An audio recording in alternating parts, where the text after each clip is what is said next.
día de hoy yo te voy a estar predicando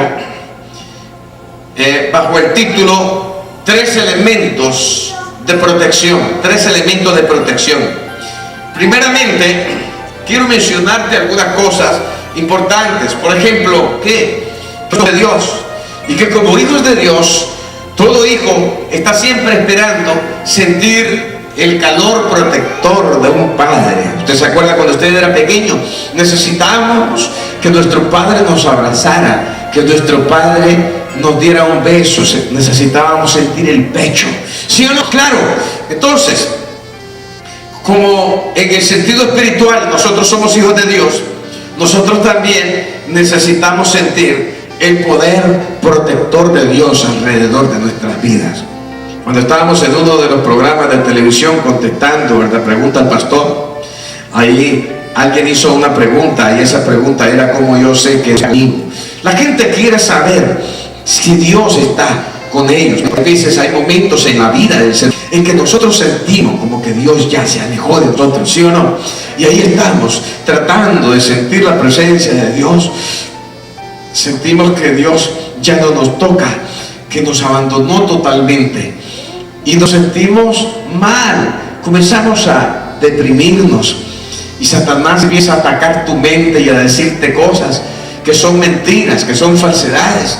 Y pues las personas preguntan: ¿está Dios conmigo todavía? ¿Por qué la presencia de Dios si Dios está conmigo? Pero hay un versículo en la Biblia que dice: y aquí yo estaré con vosotros todos los días hasta el fin del mundo. El fin del mundo no ha pasado todavía. No será en el 2012 como la gente lo piensa. El fin del mundo será cuando Dios quiera. Y Él va a estar con nosotros y sigue estando con nosotros. De manera que Dios, hermanos, está contigo, está contigo, está contigo, está con cada uno de nosotros aquí de este lugar. Te voy a narrar algo que tiene relación con estos tres elementos de protección. La historia que te narro inicia en el jardín del Edén, cuando Satanás arrebata la autoridad a Adán y logra hacer que ellos, como familia de Dios, desobedezcan a la palabra. Una vez puestos en el terreno espiritual de Satanás, en el terreno de la desobediencia, escúchame, esto es un terreno espiritual, estamos hablando de terrenos espirituales. Hay terrenos espirituales como el terreno de la obediencia, que es el terreno donde los hijos de Dios deben de caminar. Y está el terreno de Satanás, que es el terreno de la desobediencia, cuando Satanás logró tomar a Adán y a Eva y ponerlos en su terreno, en el terreno de la desobediencia. Oiga bien, Satanás viene de un nombre hebreo o de un verbo que se pronuncia Ha-Satán, que significa uno que está en oposición. Entonces, cuando alguien le dice Satanás, está diciendo el que se opone a Dios. Satanás es uno que siempre lleva la contraria. Toda persona que comienza a llevar la contraria, principalmente a Dios, escúchame, se convierte también o puede caer dentro del rango de ser también un Satán. O sea, hay que tener cuidado, hermanos, de cómo nosotros vamos a guiar nuestros pasos en nuestra vida espiritual. Así que cuando Adán y Eva están derrotados ahora y son despojados de sus vestiduras, escúchame, de sus vestiduras de inocencia, ellos tratan de escapar del error con sus propias fuerzas. Entonces surge una maravillosa idea. La maravillosa idea es: vamos a inventar la primer moda en esta tierra. ¿Cuál es la primer moda? Bueno, vamos a diseñarnos un delantal que sea de hojas. Algunas personas dicen que fue de higuera, pero la Biblia no dice exactamente eso. Y con eso nosotros lo vamos a hacer. Vamos a hacer un vestido. Es una muy buena idea. Pero ¿cómo lo hacemos? Entonces se pusieron a pensar: bueno, es complicado hacerlo. A ver, ¿qué es lo más fácil que podemos encontrar? Le dijo tal vez el uno al otro. Y el otro le dijo: bueno, volviendo a ver hacia alrededor donde Dios nos ha puesto, yo creo que lo más fácil de hacerlo son esas hojas grandes que están ahí. ¿Cómo lo vamos a hacer? Ya vamos a ver cómo amarramos una hoja con otra para poder crear una pantalla que pueda tapar nuestra desnudez. Y así se inventó, hermano, la primer moda. Se inventó allá en el Edén. Ellos fueron los primeros modistas. Entonces cuando ellos ya habían amarrado tal vez con cáscaras de árbol largas, con tiras sacadas de cáscaras de árbol, las hojas grandes, y la habían amarrado del tallito, comenzaron a enrollarse el tallo alrededor de su cuerpo y miraron que eso le daba una cobertura. Pero ¿sabe qué, hermano? Ojalá que no se viento, porque si el viento sopla, esas hojas van todas arriba. Porque esa era la moda, la solución que los hombres habían encontrado era taparse ellos mismos con sus propias obras, con lo que ellos habían inventado. Ahora, ¿cuánto tiempo iba a durar ese vestido? Esa es una pregunta que yo hago. El vestido de hojas que ellos habían hecho para solucionar el error del que habían caído, porque ahora estaban desnudos, estaban totalmente desnudos, y ellos habían hecho algo para solucionarlo, pero ¿cuánto tiempo duraría esa cobertura que ellos habían puesto sobre ellos mismos? Estamos hablando, y yo te estoy hablando el día de hoy de lo que son muchas veces, o de lo que representan las soluciones humanas a los problemas en los que nosotros nos metemos. Tendrían que hacer otra vez otro vestido a los 3 días, volverlo a confeccionar, volver a hacer 3 días, estarse cambiando constantemente, porque ese vestido era un vestido imperfecto. ¿Me está escuchando? Ok. Ahora, cuando ellos se encuentran con Dios, ellos son impactados por la voz de Dios. La voz de Dios que había sido tan bonita en un tiempo para ellos. Escúchalo. Yo no sé si tú has oído la voz de Dios o no. No sé si has tenido alguna vez un sueño donde la voz de Dios te habla. Pero es una voz que te traspasa de lado a lado. Es una voz que te llega, que te traspasa hasta los tuétanos. Te produce una vibración interna, unas ganas de llorar. Es indescriptible. Cuando ellos escuchaban esa voz, ellos se gozaban en la presencia del Padre, porque ellos tenían una comunión antes de que Satanás metiera las sucias narices en el negocio de la relación que tenían Adán y Eva con Dios. Pero ahora, ¿qué pasa? Lo que sucede simplemente es que la relación se ha roto, y la misma voz dulce de Dios ahora se les convierte a ellos en una voz que les da pavor, que les imparte miedo, y salen a esconderse corriendo inmediatamente, porque sabían que se habían puesto en contra de la voluntad de Dios. La conciencia empezó a acusarles y empezó a señalarlos el dedo de la culpabilidad. Y escondidos, yo no sé si detrás de una piedra o un matorral, la voz de Dios se escuchaba por ahí por el huerto preguntando: Adán, ¿dónde estás tú? Adán, ¿dónde estás tú? Dios sabía dónde estaba, pero Dios quería escuchar una respuesta sincera del corazón de Adán. Usted me está escuchando. Óigalo. Adán estaba escondido creyendo que él podía esconderse del lugar donde Dios lo tenía. Dios sabía dónde él estaba, pero lo que Dios le estaba preguntando es: ¿por qué cambiaste tu posición de relación como la que teníamos antes a una posición degradada? Cuando él le preguntaba: ¿dónde estás tú? ¿Por qué? Ahora, mira bien, cuando Dios encuentra al hombre y él le dijo porque estaba desnudo, y le preguntó Dios otra vez: ¿y quién te dijo que estabas desnudo? Entonces Dios supo lo que él había hecho y le dice: comiste del árbol que te dije que no comieras, ¿verdad que sí? Y eso fue lo que Dios pudo descubrir. El hombre había desobedecido a Dios, y cuando el hombre desobedece a Dios, los problemas empiezan. Adán perdió la bendición de Dios. La Biblia no dice, pero nosotros creemos. Hay una parte de intérprete de la Escritura, ¿verdad?, que teologizamos que Adán tenía vida eterna, pero que en el momento en que Adán desobedeció, la muerte empezó a gestarse en él. Y empezó un proceso de corrupción interna de su cuerpo físico, el cuerpo que Dios le había dado. Nosotros creemos que era un cuerpo eterno, que la vida de Dios estaba en él.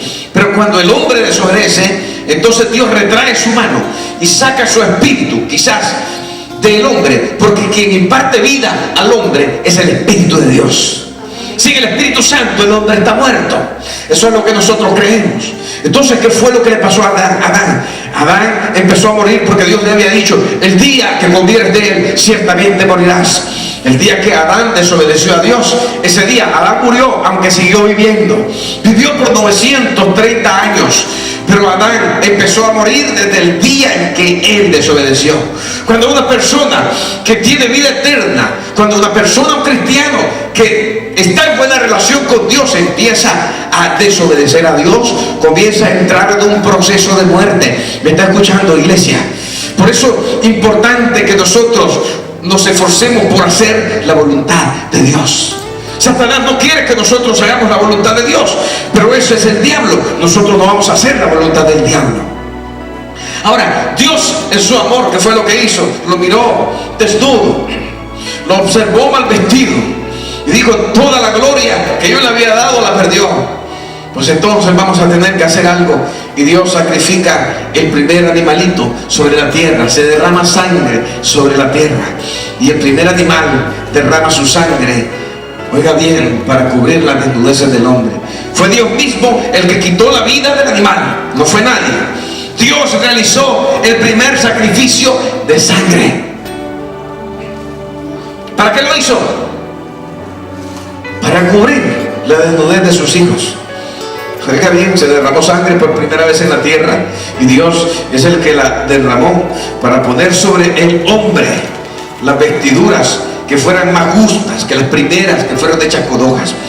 Entonces Dios, y dicen algunos teólogos que cuando desolló y quitó el cuero a la ovejita, porque se cree que fue una oveja la que murió, oiga bien, entonces quitó el cuero, lo despegó del cuerpo y todavía fresco lo moldeó sobre el cuerpo de sus dos hijos, Adán y Eva. En otras palabras, la sangre de ese cordero que había sido sacrificado tuvo contacto con el cuerpo de los dos desobedientes. Escucha bien lo que te estoy diciendo. Ahora, ¿por qué Dios hizo eso? Por amor. Ahora, se derrama la sangre. Y la sangre se derrama, escúchalo, ¿por causa de quién se derrama la sangre? Se derrama por causa del hombre, es decir, por causa de la humanidad. Dios tuvo que derramar sangre, tuvo que matar a un animalito inocente. Dios ejecuta la primera expiación a precio de sacrificio. ¿Y sabe lo que quiere decir expiación? Expiación quiere decir poner a alguien en el lugar de otro, o poner a otro en tu lugar. El lugar que tú merecías. Oiga bien, en el que tú merecías estar, tú merecías morir, el sacrificado merecía ser tú, pero Dios decide sacrificar a otro para justificar tus culpas, porque Dios te ama. Eso se llama expiación. Entonces estamos hablando acerca de un sistema inventado por Dios. ¿Me está escuchando, iglesia? Un sistema inventado por Dios. Después del diluvio, sitúate conmigo, Dios le da mandatos a Noé. Dios es el que da los mandatos. Dios da las órdenes y los hombres las cumplen. ¿Cuántos dicen amén? Dios da las órdenes y los hombres las cumplen. Y la razón por la cual Dios da órdenes a los seres humanos es para probar la obediencia de los hijos de Dios. Y le dice: pero carne con su vida, es decir, con su sangre, no comeréis. Génesis 9:4. ¿Qué quiere decir esto? La Biblia dice que la vida de la carne está en la sangre, no es el alma. No es el alma, la sangre. La sangre no piensa. La sangre no tiene capacidad para adquirir conocimiento. La sangre no tiene sentimientos. ¿Me está siguiendo? La sangre no tiene voluntad, es simplemente un líquido que está puesto en el cuerpo para oxigenarlo, para que el cuerpo pueda funcionar bien y sus órganos puedan mantenerse caminando de una buena forma. Bueno, pero algunas personas dicen eso, por eso hago esta aclaración. Y Dios les dijo: pero carne con su vida, es decir, con su sangre no comeréis. Ahora, en la ley Dios reitera esto, mira bien, y establece un sistema de sacrificio para su pueblo, y le dice en Levítico 17:11: porque la vida del cuerpo está en la sangre, la cual os he dado sobre el altar para hacer expiación por vuestras personas, porque es la sangre la que hace expiación por la persona. En otras palabras, se derrama sangre para que no se derrame la tuya. ¿Me estás escuchando? Porque quien merece morir eres tú, pero preferimos hacerlo de esta forma y se derrama la sangre de un animal para que tú no mueras. Ahora, ¿por qué la sangre es la que hace expiación de la persona culpable? Pregunto yo ahora a la iglesia. Porque el pecador debe de morir por su pecado. El pecador debe de morir por sus mentiras. El pecador debe de morir por sus adulterios. El pecador debe de morir por las ofensas que hace contra Dios. El pecador debe de morir por su frialdad, por su indiferencia. El pecador debe de morir por meterse en hechicería. El pecador debe de morir por buscar a los brujos y a los demonios en vez de buscar a Dios. Pero ¿sabe qué? Cuando el hombre se arrepiente, entonces hay sacrificios que hacer. Eso es lo que estaba inventando Dios aquí, porque Dios no quiere eliminar a cada persona que cometa pecado. Si no, no existiera en este momento ningún ser humano sobre la faz de la tierra. ¿Me está escuchando, iglesia? Todos deberíamos de haber muerto ya. Y usted va a decir, ¿pero por qué? ¿Y yo por qué? Si lo que yo he pegado son mentiritas rosadas. Aún las mentiras rosadas son pecado. Entonces, después de Adán y Eva, la Biblia dice que todos han pecado. Todos los que han nacido en esta tierra han cometido pecado. ¿Después de quién? Después de Adán y Eva. ¿Quiénes pecaron? Pecaron los patriarcas, pecaron los jueces, pecaron los reyes, sí, pecaron los reyes. ¿Quiénes más pecaron? Pecaron los profetas, pecaron los profetas. Pecaron los 12 apóstoles, pecaron los 12 apóstoles. Pecaron María y José, pecaron María y José. La Biblia, eso es lo que nos está diciendo. El único que no ha pecado en esta tierra se llama Jesús de Nazaret, alabado sea Dios. Ahora, te estoy diciendo esto y sé que algunas personas que me están viendo por la cámara van a decir, no, yo no estoy de acuerdo con eso. No importa que usted no esté de acuerdo, usted debe de estar de acuerdo no conmigo, sino con la Escritura, alabado sea Dios. La Biblia es la que pone, la Biblia es la que dice, la Biblia es la que nos libera, la que nos enseña. La Biblia es la autoridad, sea Dios glorificado. Algunas personas tratan de quitarle la autoridad a la Biblia. Si no tuviéramos nosotros una autoridad, oiga bien, una autoridad como la Biblia, no sabríamos cómo conducir nuestras vidas. Pero conducimos nuestras vidas y procuramos hacerlo mejor para Dios, porque la Biblia es lámpara a nuestros pies. Ahora, mira bien lo que dice la Biblia. Ahora, la vida del cuerpo está en la sangre, pero también dice, es la sangre la que hace expiación por la persona. Entonces, tenemos un ejemplo, que te voy a poner hoy un ejemplo bíblico. Cuando Abel se presenta ante Dios, se derrama también la vida de un animal inocente en el campo. Cuando este muchacho, teniendo el conocimiento de Dios por la sabiduría paternal transferida, ¿me está escuchando? ¿Quién fue el que transfirió ese conocimiento a Abel? Su papá y su mamá. Él no había nacido todavía cuando Dios realizó el primer sacrificio, pero ellos le contaron la metida de extremidades que ellos dieron cuando ellos desobedecieron. Entonces le contaron la historia y le dice, ¿sabes? El primer sacrificio realizado sobre la tierra lo hizo Dios. ¿Y dónde está Dios? Bueno, cortó comunicación con nosotros porque nosotros le desobedecimos. Pero Él hizo un sacrificio para taparnos a nosotros de nuestra desnudez. Entonces, teniendo el conocimiento Abel acerca de estas cosas, cuando él se presenta para adorar a Dios, él va al campo y él coge uno de sus mejores frutos, o el mejor fruto de lo que tenía de su rebaño, porque él era pastor de ovejas. Algunas personas menosprecian el trabajo de pastor y otras personas lo atacan. Yo no sé, pero no importa, fuera lo que sea, Abel era pastor de ovejas. Tomó la mejor oveja, él no le trajo la oveja tuerta, la que le faltaba una oreja, la que tenía quebrada la pata, la que tenía pelón en la mitad del cuerpo. Él le trajo la ovejita más bonita que tenía. ¿Por qué? Porque él había entendido el principio que a Dios debemos de darle lo mejor. A Dios no podemos venirle con lo peor en nuestra vida. Tú no puedes darle lo peor de tu vida. Tú no puedes darle lo peor del tiempo. Muchas personas dicen, espérate que todavía no quiero recibir a Jesús. Necesito vivir un poquito más. Necesito conocer y correr más mundo. Cuando yo corra un poquito de más mundo, entonces yo voy a estar listo para darle vivir a Dios. ¿Qué está diciendo esta persona? Voy a esperar que llegue a la vejez, cuando ya todo el cuerpo me duela, cuando se me comiencen a caer los dientes, cuando no tenga fuerzas para cantarle, cuando no tenga fuerzas para predicarle a otro. Entonces yo voy a servir a Dios. A Dios no se le da lo peor, hermano. Debemos de entregarnos a Dios en los momentos de mayor fuerza y de mayor gloria física que nosotros tengamos. Alabado sea Dios. Entonces, ¿qué fue lo que él hizo? Honró a Dios. ¿Qué estaba diciendo él con esto? Bueno, él estaba diciendo, con esta ofrenda me acuerdo de tu misericordia porque tú lo hiciste primero. Entonces Dios se agradó con la ofrenda de Abel. Imagínense qué lindo sería saber que con la ofrenda que tú traes al altar, Dios se está agradando. Que tú pudieras ver el rostro de Dios para ver si cuando tú vienes al templo y cuando tú levantas las manos y le cantas, Dios está sonriendo hacia ti. Qué tremendo darse cuenta que Dios está contento porque nosotros le cantamos, porque le amamos, porque nosotros le adoramos con nuestros labios.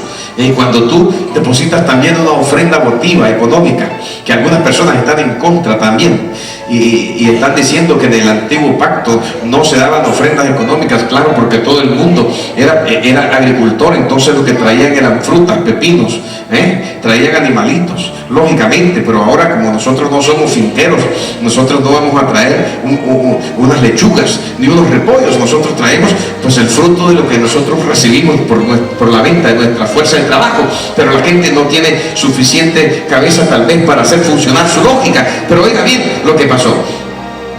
Ahora, la pregunta, ¿por qué Dios no se agradó de la ofrenda de Caín? Algunas personas dicen porque Caín llevó cualquier cosa. Yo no creo que Caín haya llevado cualquier cosa. Yo creo que Caín, él era un agricultor, oiga, y tal vez le llevó el pepino más grande, el melón más grande, la sandía más grande. Yo no sé, la Biblia no lo dice, pero él llevó también una ofrenda del fruto de su trabajo, y él lo llevó allí y lo puso frente de la presencia de Dios. Y entonces el humo de la ofrenda de Caín se arrastró por el suelo como serpiente, y el humo de la ofrenda que hizo Abel se levantó hacia el cielo. Entonces Caín se dio cuenta que Dios no había recibido su ofrenda. Ahora yo te voy a decir algo. Había aquí una diferencia entre las dos ofrendas. Primero, una ofrenda de sacrificio, sacrificando un animal, es una ofrenda diferente. Fue agradable a Dios porque requirió tiempo preparando la ofrenda. Oiga bien, preparando una ofrenda, primero sacrificó el animal, después le sacó toda la sangre, seguidamente empezó a prepararlo, sacó las vísceras, preparó un altar. Todo eso le tomó tiempo. ¿Me está escuchando? Eso significa entonces que Abel estaba arrodillado preparando un altar para presentar el sacrificio ante Dios, y ellos estaban invirtiendo su tiempo dándoselo a Dios, mientras que la ofrenda de Caín fue una ofrenda que no necesitó tiempo para estar en el altar, ¿comprende? Él llegó rápidamente, puso ahí algo rápido, trató de pegarle fuego y se fue. La otra ofrenda era de estarla cuidando, de estarla volteando para que se consumiera bien. Y el otro vino, dejó sus cosas y se fue.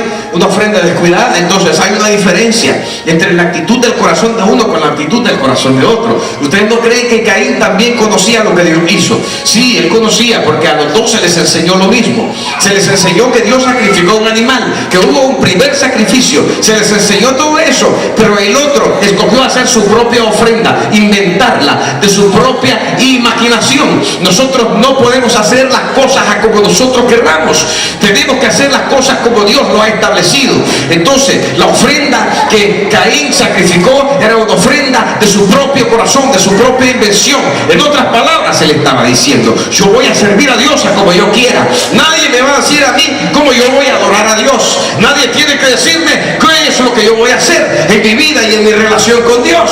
Esa era la actitud de aquel. El otro estaba diciendo: como mi papá me dijo y como me enseñaron y como Dios lo estableció, así lo voy a hacer yo. Entonces yo voy a seguir lo que me enseña a mí, lo que me enseña a mí la Biblia, lo que me enseña a mí la Escritura. ¿Por qué? Porque yo no voy a llevar mi vida a como yo quiero, porque si yo llevo mi vida como yo quiero, entonces mi ofrenda en mi vida se va a ir también rastrera, como la ofrenda que tuvo Caín. Yo no sé si usted está captando esto, pero esto es importante. Son principios de adoración.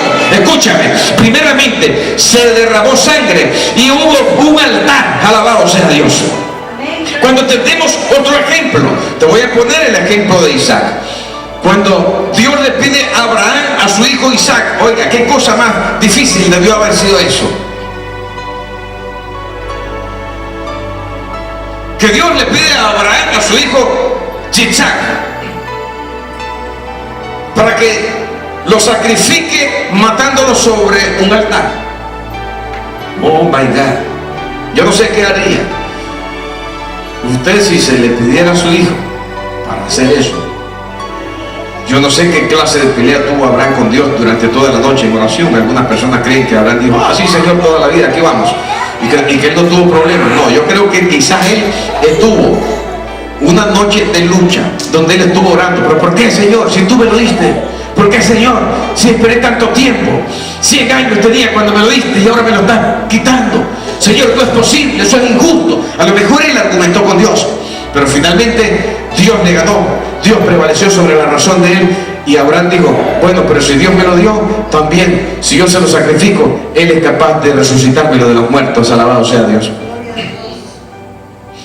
Ahora, ¿qué fue lo que pasó? ¿Qué fue lo que sucedió aquí? Mire bien, ya lo tenía preparado sobre el altar, lo está viendo. Ahí está el muchacho amarrado. Tal vez el muchacho también tuvo su pleito con su papá, no lo sabemos, pero ahora ya estaba listo. Entonces aquel sacó el cuchillo del sacrificio. Ya iba a aceptar el golpe. Ya había levantado la mano. Cuando un ángel repentinamente, dice la Escritura, lo detiene y le dice, no, no lo hagas.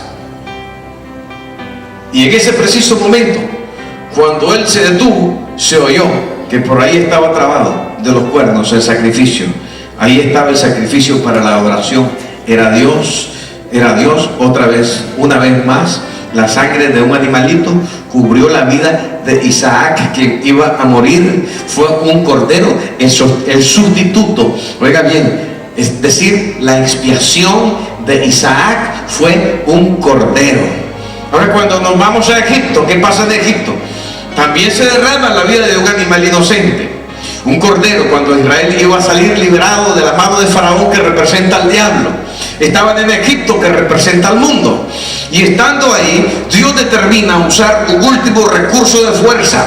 Había derramado Dios 10 plagas, había desbaratado totalmente el país, había vencido a todos los dioses que ellos adoraban. Venció al Nilo, al dios lagarto, venció al dios sol y a la diosa luna, venció a los animales que ellos también adoraban porque eran politeístas, venció a todas las representaciones demoníacas, pero Faraón seguía endurecido. Entonces el último dios que le faltaba vencer era el dios hombre, porque Faraón era considerado un hombre. Entonces Dios decide aceptar un golpe magistral a Egipto, pero Israel iba a ser librado de ese juicio esa noche. Así que, siguiendo el patrón establecido en el Edén, oiga bien, ¿cuál fue el patrón establecido en el Edén? Dios sacrifica el primer animal y derrama sangre. También Israel tenía que hacerlo de esta forma. Tenía que reunirse una familia pequeña con otra familia para poderse comer un cordero. Y sí, efectivamente, si la familia era grande, podía sacrificar el cordero completo y tenían que comérselo completo. Oiga bien, ¿qué iban a hacer con la sangre? La sangre la iban a recoger en una pana pequeña, en un lebrillo, y con la sangre y un hisopo, una brocha, ellos iban a mojar enfrente de la casa para que fuera visible. Oiga bien, en los postes y en el dintel de la puerta, en la parte de arriba, tenía que estar manchada con sangre, para que cuando pasara el ángel que traía el juicio, ¿quién? El ángel que traía el juicio. Quiero decirte, iglesia, que los ángeles traen bendición, los ángeles traen juicio, los ángeles traen revelación, los ángeles ministran en los ministerios, los ángeles ustedes se mueven, hay personas que no lo han visto de esta forma, pero yo sí lo veo, porque cuando aquel centurión, y me salgo un poco para explicarte esto, llegó donde Jesús y le dijo: te ruego que sanes a mi siervo, se está muriendo, pero no soy digno que entres a mi casa. Jesucristo vino y le dijo: yo voy, pero él le dijo: no, solamente di la palabra, porque yo también soy hombre bajo autoridad, yo tengo siervos que le digo a mí esto y lo hacen. Oiga bien lo que estoy diciendo. Yo sé que cuando tú des la palabra, tú tienes siervos que van a hacer también lo que tú dices que se haga. Y Jesús dijo: nunca he visto tanta fe en Israel. Glorificado sea Dios. Eso significa que cuando Cristo vino a la tierra, invasión de ángeles bajaron. El reino de los cielos bajó a la tierra. Alabado sea Dios. Y los ángeles se movían a la velocidad del pensamiento. Fueron en ese momento, ejecutaron el milagro, y en ese momento y a esa misma hora el muchacho fue salvo. Ahora, este ángel tenía que pasar por ahí. Iba a ejecutar un juicio en toda una nación, pero Israel debía de seguir las instrucciones que Dios le había dado. Oh, escúchalo, míralo.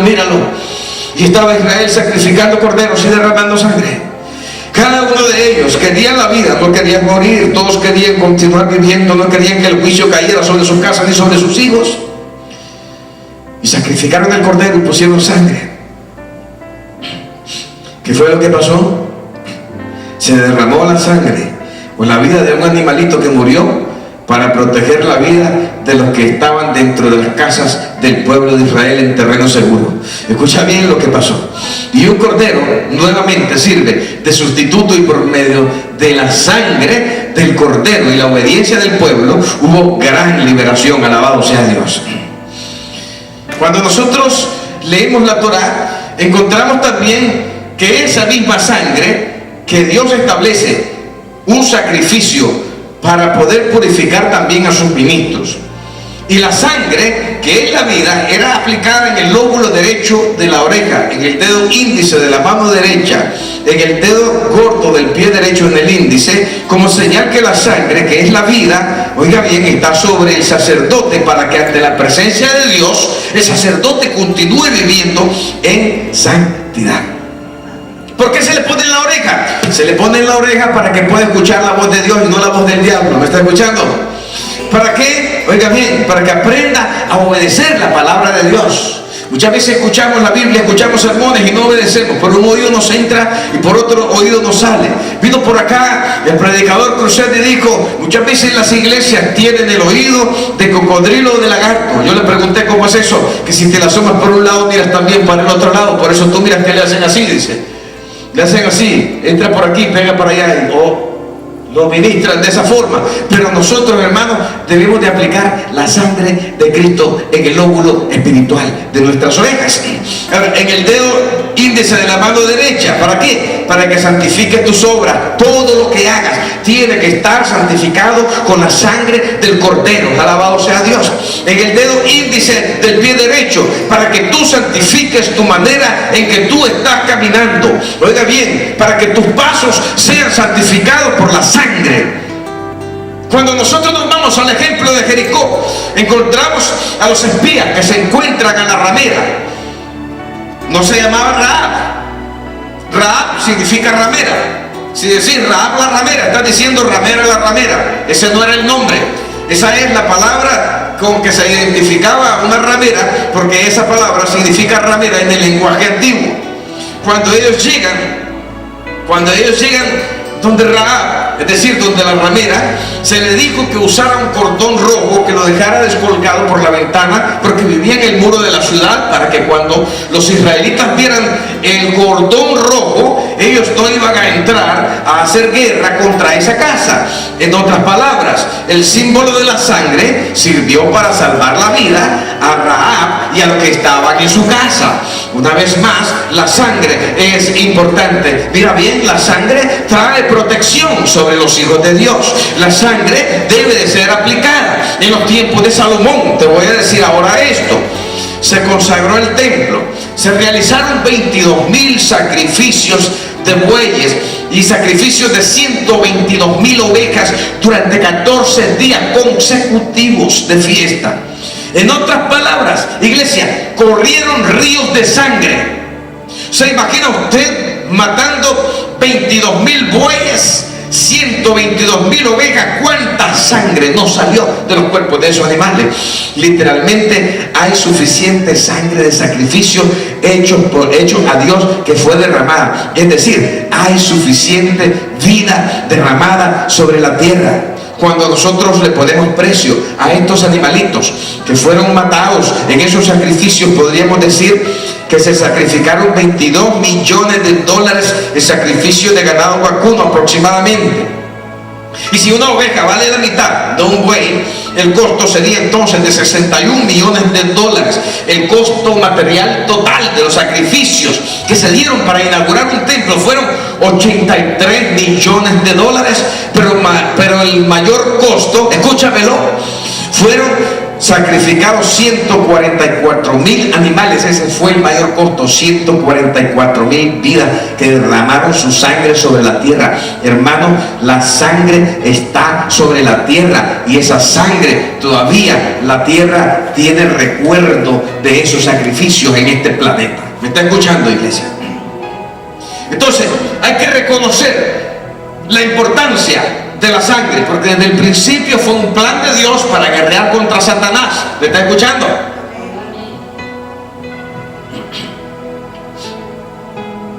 Las culturas aprueban lo que la Biblia desaprueba.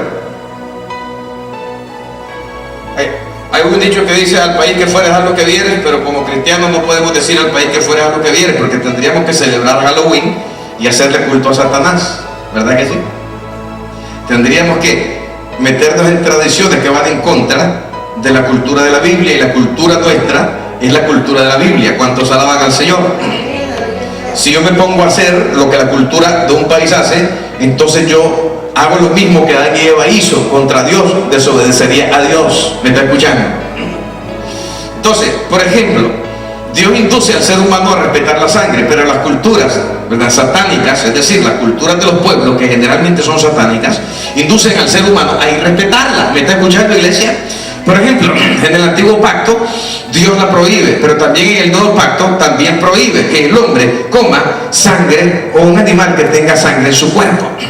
Si usted va a matar un pollo, lávelo bien. Si va a matar una vaca, lávelo bien. Si va a matar un cerdo, no lo mate, porque va a salir también con un gran gusano que se le puede ir al cerebro y lo puede matar con una triquina. Entonces, mejor, por cuestiones de salud, no se lo coma. ¿Qué cosa le dice el mundo? ¿Quieres comer moronga? ¿Qué cosa es moronga en mi tierra? Es una fritura que se prepara con la sangre del cerdo, todavía doble, comiendo sangre de cerdo, el animal que come excremento. Eso es asqueroso, no me va a decir que no. Pero usted dice: ¿pero qué voy a hacer, pastor? La carne de cerdo es la más deliciosa. Sí, pero es el animal más inmundo sobre la tierra, porque come excremento.